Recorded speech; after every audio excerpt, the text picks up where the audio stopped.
Well, Duck fans may want to avert their eyes from watching any basketball for a while after witnessing Oregon's performance today in the Pac-12 tournament. The Ducks suffered their worst loss ever in the tournament, losing by 49 points, setting or tying several other program and tournament worsts before the game was over.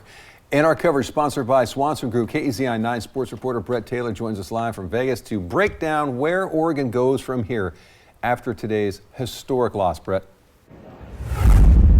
Yeah, Matt. I mean, really, the only way to go up at this point is up, right? I mean, head coach Kelly Graves has said this all season long. Oregon has struggled and struggled mightily when it comes to scoring the ball this season. 30 points was all the Ducks could muster in this loss today, having their worst shooting and scoring performance since the 1976 season. It's been a long time since they've looked this bad. They also tied a Pac-12 record, 14 straight losses against conference opponents, tying both Cal and Arizona State for that record. Now, look, I can only imagine right now that if you're an Oregon Duck fan, it's pretty hard to remain positive right now, especially considering this situation of what they just witnessed here in Las Vegas. But for Coach Graves, remaining positive is just who he is. And despite the loss today, Coach Graves believes that he can turn this Oregon women's basketball program around, especially considering the way the college portal works in today's age of college basketball.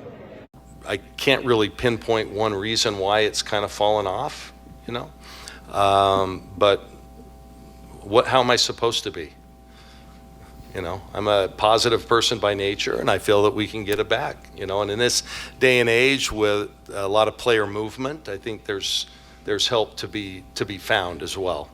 So we've got some really good young pieces. You're looking at two of them right here, and we've just got to, you know, continue to get some more to go with it. But I'm not discouraged. I mean, I feel bad now, and I feel bad for the season, but I'm not going to let that affect me next year by any stretch.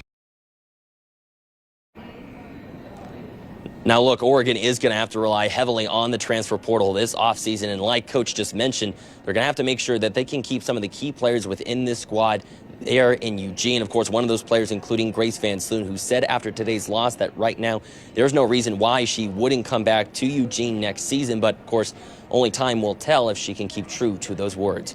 Reporting live in Las Vegas in our coverage sponsored by Swanson Group, Brett Taylor, KZI 9 Sports.